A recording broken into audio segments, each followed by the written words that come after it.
All right, hey everybody, welcome back to the channel. It's day 3 of my vacation, day 2 of my non-stop pretty much content marathon going on, and we are back with more Expanse. We are finally at season 3. So we're doing episode 1. It is called Fight or Flight, and it's full of spoilers. And so pretty much Holden and crew get a new destination. Christian, Bobby, Katyar, and an electrician have to get the fuck out of Dodge. Aaron Wright is pulling more crazy shit. Fred Johnson and Drummer have some problems.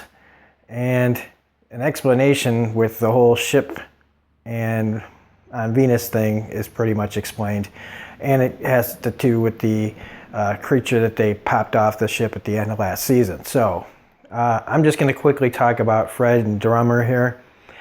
So he's pretty much trying to get Dawes' attention, which pisses Drummer off pretty bad because now he's telling him that he's got the proto-molecule sample. And that does not sit well with her because she's pretty much made it clear that even though it seemed when Dawes and her were talking last season that, you know, maybe there was something going on there, but couldn't be further from the truth. She has chosen to be with Fred for a reason. So now that she sees him going to, trying to, build that bridge back up again, that just does not sit with her at all. But he does come up with, he has a plan, and that's to go get the Nauvoo back. I think that's how you say it. The Mormon ship back because they're going to need it. Even though she feels a little like, he's maybe trying to get her out of the way. At least they have this nice little back and forth about why she's been with him in the first place. So they've got that going on. That was just a little bit of the episode. I still think that the proto-molecule is in good hands with Fred, but she's got a point too, where, it could go another way depending on the way Fred does things. She's that whole thing that he's got his little blue, stuff. He's so Earth. Aaron Wright is pulling some serious shit. Now, I do think the Secretary General maybe is passing judgment a little too quickly on Christian. So, first Aaron Wright convinces him that they need to declare war, which that doesn't bother me as much as how quickly he seems to side with Aaron Wright that Christian's a traitor. That she's the one that is really him. All the things he's saying that she's a part of is all his stuff. And it's a he said, she said thing. And I would think that with what Aaron Wright was about to go through with his own little, having to explain himself thing, who else knew about that? It seemed like a pretty big deal, right? So now she's just gonna try to get thrown under the bus, and he's getting away with it without really. I don't know how much time did he have to try to set her up, unless he's presenting the Secretary General with the proof that she had against him.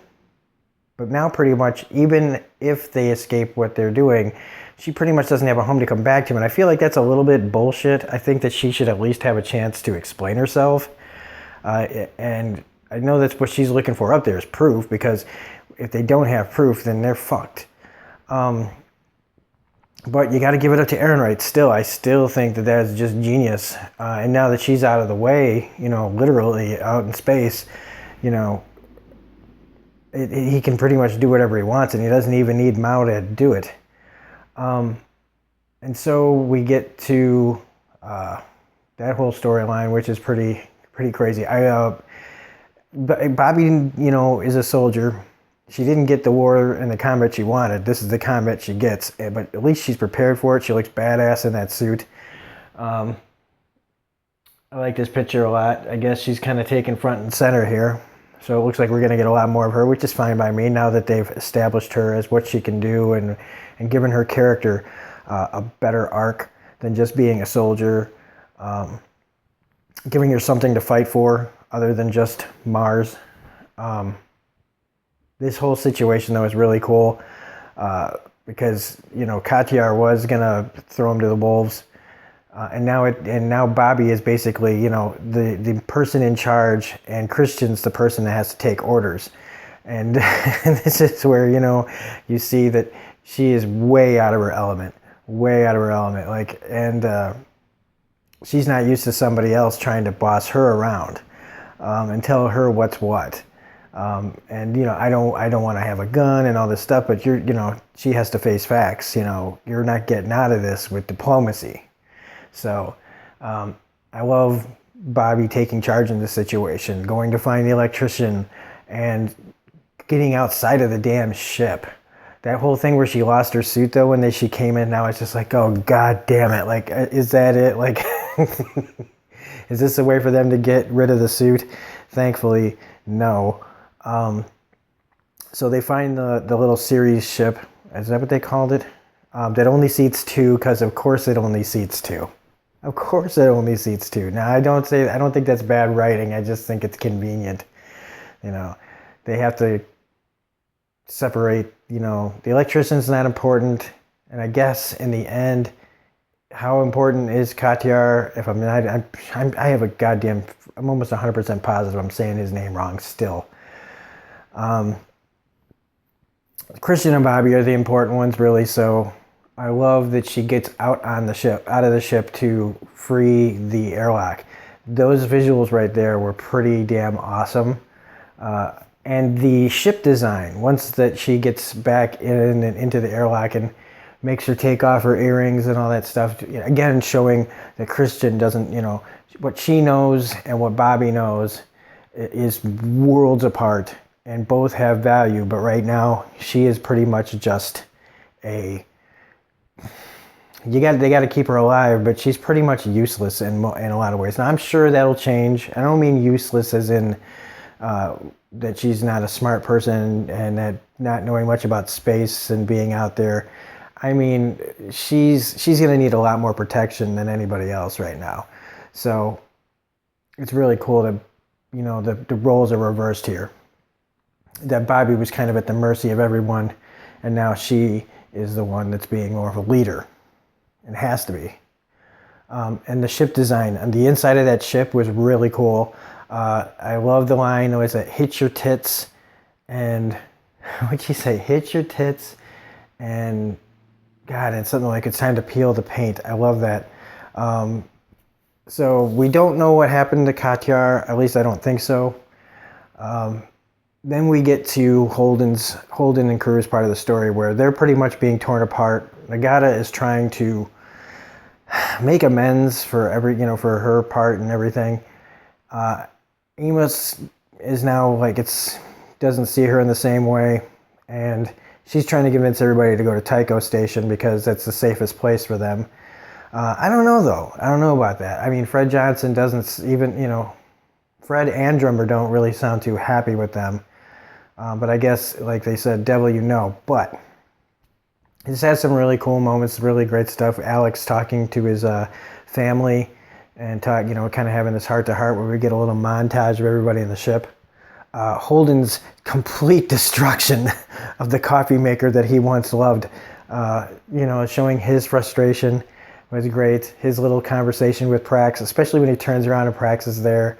The whole botany metaphors thing is great. And I'm really enjoying this Prax act, the guy who plays Prax. I hope that he sticks around a little bit longer. At least, I would love to see him last for a long time, onward, as many episodes as we can get out of him. But in the end, what the most important part of this is Holden basically finding his way back again. While she's convinced everybody to go to Tycho Station, that it's their last resort, Holden is the one who just is like, all right, fuck it. All right, this is the real thing. I didn't give a fuck about your kid. We were just out there to do what we were going to do. I had one goal in mind, and now we're going to change that. We said we were going to help you find your kid. We're not going to go run and hide on Tycho. We're going to keep going forward. We've changed the name of the ship. So let's go find this place where Strickland might be. And the whole part that he puts it together himself, okay? That the ship on Venus that got completely disseminated I think that's the right word.